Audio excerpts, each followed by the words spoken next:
All right. So, writing project number 4, and we begin with part 1, just the checklist of what's involved in this writing project.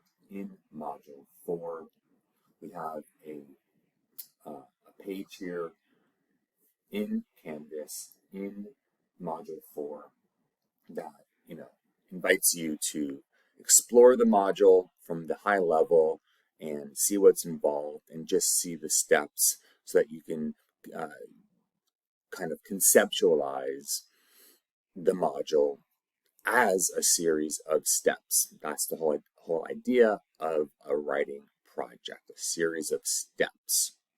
Okay, and as you do this though, I would like you to first watch the video that you see here on the importance and value of the checklist. It might seem perhaps a bit tedious or unnecessary, but if you watch this video, when you watch this video, you will see that some of the most kind of high-powered or effective individuals rely on the checklist. So we too can benefit from the checklist.